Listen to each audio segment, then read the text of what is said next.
Hi guys, how everyone? My name is Galina, and as I have promised or said that I'm gonna actually record a video a month and a half ago, I said that. That's right. About the testimony how I got here to Orlando. I apologize, it took me some time, but it's better later than never, as they say.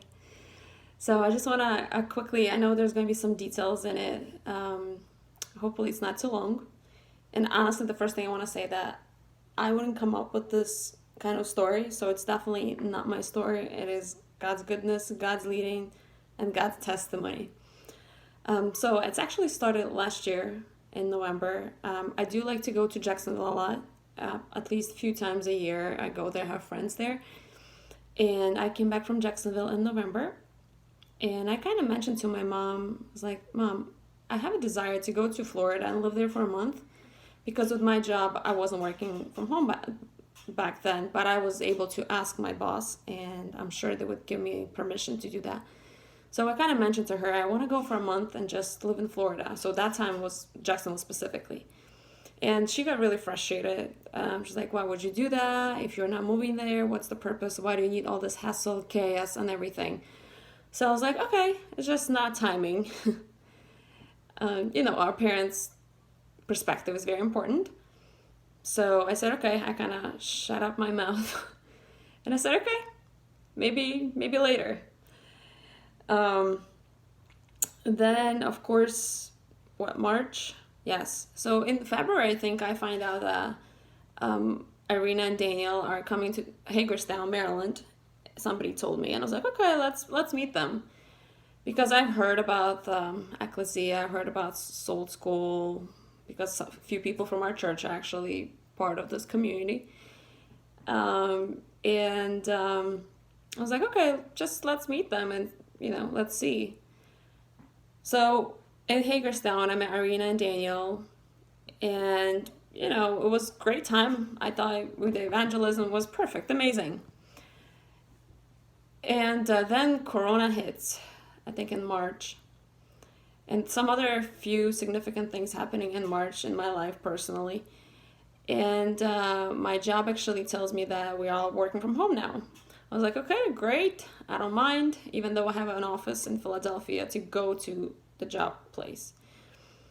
So, and then I go to Jacksonville in May again.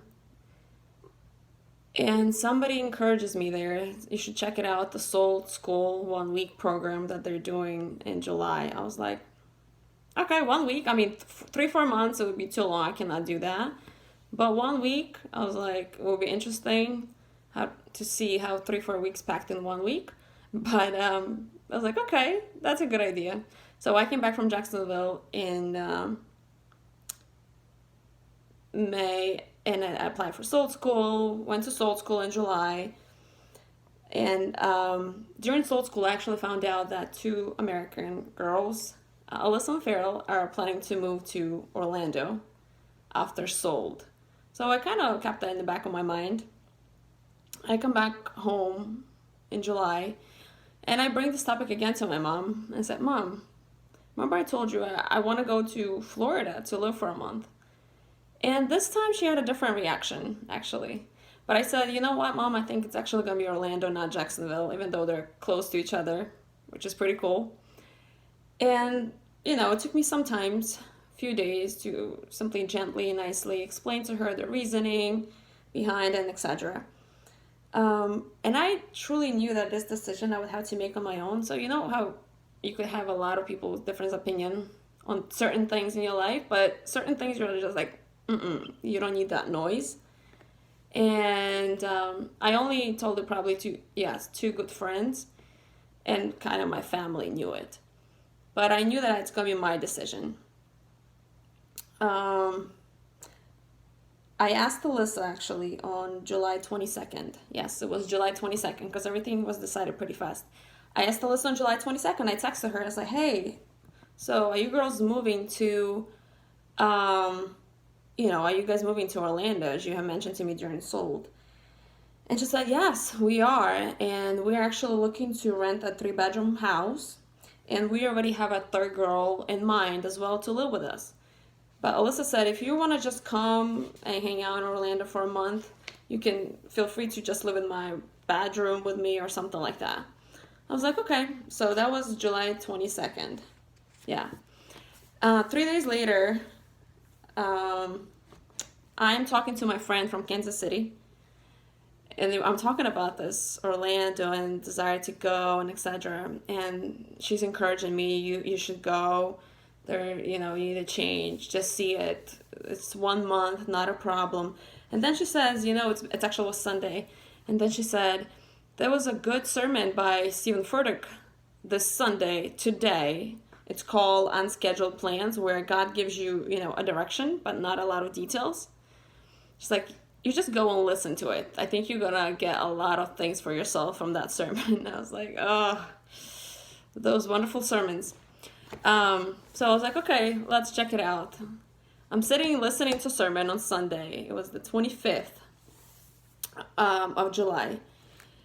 And in the middle of the sermon, I'm learning already something, taking something for myself. God is speaking to me. And Alyssa texts me out of nowhere. And she's like, so are you coming to Orlando for a month? I was like, why are you asking now? And she said, the thing is, the third girl that we had in mind for our house, she dropped. She's not in the picture anymore. And I actually forgot to even mention to Farrell that you were asking me to come down for a month. So when I mentioned to Farrell, that we don't have no third girl anymore, and we had another girl in mind, and we didn't have peace about it, Farrell out of nowhere just kind of tells me that, Alyssa, I feel like if we're gonna have our third roommate, she needs to be Slavic slash Russian. I'm Ukrainian, but I know what the Slavic mean thing. And Alyssa's like, oh my goodness, Farrell, I forgot to tell you that Galina was asking to come, if she could come. And Farrell's like, wow. So it was very interesting how that was kind of like one of the confirmations for me to go and to come. And I'm thinking, and the sermon and my friends and agreement from mom and the girls are kind of saying you should come. And I said, okay, I need a last green light here. We love the signs from God. And I said, I need to ask my job, because even though my boss quit back in July, in the beginning of July, before sold actually, my second boss was on medical leave during this time as it's all this happening. So I said, even though we're working from home, I have to tell her that I'm going to a different state, Florida, and live there, specifically for purposes of restrictions that we have between Florida and New Jersey, New York, and Pennsylvania states regarding COVID. So it was Sunday, I spoke with Alyssa, and then on Tuesday, I text my boss, even though she's after surgery. I was like, hey, can we talk? And she's like, sure. And I was like, hey, I have this opportunity to go to Florida and live there for a month and work from home there. What do you think about this? I'll take whatever answer. I totally understand, but, tell me your thoughts. And she's like, oh my goodness, I think this is a great idea. And could you please take me with you? I was like, wonderful. Sure, I'll take you with me. Anyway, so she gave me a green light and she said, sure, go for it. I don't care where you work from. You're a hard worker. It's easy to check your job and etc. So I was like, okay, wonderful. So all the green lights are in place for me to go. And after that, I actually started sharing more with people that I'm going to Orlando for a month. There were different, perspectives of people. But everybody supported. Yes, everybody supported actually. And during this time, I still had some kind of doubts, and I was like, why do I need this? And majority of you do not know my life back in Philadelphia, but I am involved in certain things in life and in church and with family, and I have a big family there. And anyways, so I was like, okay, for a month, I'm not committing to anything. I can just go. It's not like I'm moving to Siberia, Russia, or whatever. But there's still kind of some just doubts in my mind. And then I remembered one scripture kind of hit me, which was very interesting to me. And it's actually in Exodus chapter 4, where Moses is having a negotiation with God. And isn't that amazing? What kind of relationship you need to have with God in order to have negotiation with him. So anyways, in this chapter it talks about where God gives him a few signs about the hand and the staff. And then they're starting negotiating, saying, I want you to go and bring my people out of Egypt. And here's Moses trying to come up with excuses. So between chapter 4, verses 10 to 14, it says that, then Moses said to the Lord, "Please, Lord, I'm not a man of words, neither before nor since you have spoken to your servant, for I am slow of speech and tongue." The Lord said to him, "Who has made man's mouth, or who makes the mute or the deaf, or the seen or the blind? It is not I, the Lord. Now then go, and even I will be with your mouth and will teach you what you shall say." And here's the final reply from Moses, kind of like a conclusion, culmination here. But he said, "Please, my Lord, send the message of rescue to Israel by someone else, whomever else you will choose." And then the key verse is the 14th. Then the anger of the Lord was kindled and burned against Moses. He said, "Is there not your brother Aaron, the Levite? I know that he speaks fluently. Also, he is coming out to meet you, and when he sees you, he will be overjoyed." And I got my own personal revelation on this. Again, there was no researching, theological proof on it, or anything like that. This is my personal revelation. Initially, Aaron was not supposed to be in the picture, honestly. It was supposed to be Moses, even though he did not speak well. It was only supposed to be Moses. And only out of the anger of the Lord that Aaron came up in the picture. So when I read this, I was like, "God, I'm sorry for coming up with excuses." And I told him, I said, "How about we figure this out between the verses 10 and 13 so we don't get to the 14th with your anger on there." I was like, "Okay, let's, I'll agree. I'll be okay to go for a month between those verses." So, because I truly don't want your anger be kindled in this, simply because, I love you, you love me. And so let's figure this out in the verses above the anger.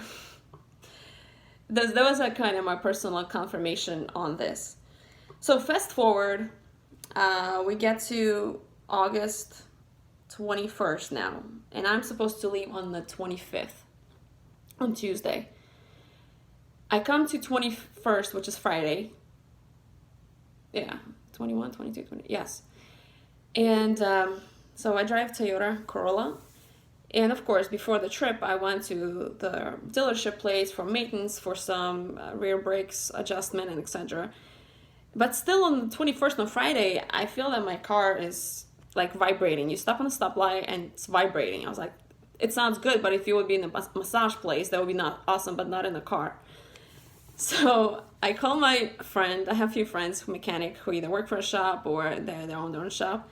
So I call him up. I was like, "Hey, can I come to you after work, and can you just drive this car and tell me what's wrong with it?" So I come down his place. He's working for the shop after work on Friday, and he's like, "Your motor mount next to engine is actually leaked. We need to change it." I was like, "Wonderful. I'm supposed to leave Tuesday morning." He's like, "Okay, go buy it. I'll tell you what to buy it, and come back Monday night, like before you leave, Monday night, and I'll change it for you." But he said, "You know what? I cannot check the other two." Okay, so every car has 3 motor mounts. That's what I learned. Again, I'm not a mechanic, but that's what I learned. And he's like, "In order for me to see the 2 other mounts, we need to lift the car." And we were not able to lift the car in that moment. So he said, "I hope the other 2 mounts are normal, and so we'll just change this one." I was like, "Okay, cool." And during this time on Friday, we already gave deposit for the house. It's actually it was supposed to be in a college park too. A nice single house with a nice patio. It's a big, huge house. And the house, Alyssa already checked the house. We already gave deposit. So everything was kind of running smooth. And then, so Friday 21st, I talked to my friend. I got the motor mount on Saturday. Sunday comes, and I before church, I'm at home, and Alyssa started texting me, Galina, we're about to lose the house.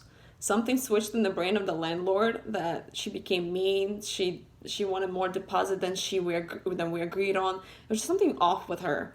I was like, what do you mean we're gonna lose the house? I was supposed to leave like in 2 days. Like, it feels like we might lose the house. So I go somewhere that Sunday, and then my gas tank wasn't opening. I was like, this is not good. 2 days before, not good. So I called my brother-in-law. I was like, hey, can you check this out? So I stopped by his house on Sunday. He fixed my gas tank. Great. Monday morning comes.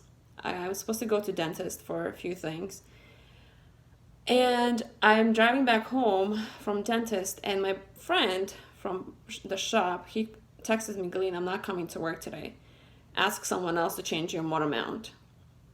And I was surprised because honestly, he's a very consistent guy. Like, he comes to work all the time. I don't remember a day that he was out of work. And I was like, I didn't ask what's up. I just kind of started praying for his health because I feel like, I hope there's nothing issues with his health. So I didn't ask more questions. It's good that I was actually driving from my dentist, and my other friend, a guy from our church, owns a body shop. So I called him up on the way. I was like, hey, can I stop by and you change my motor mount?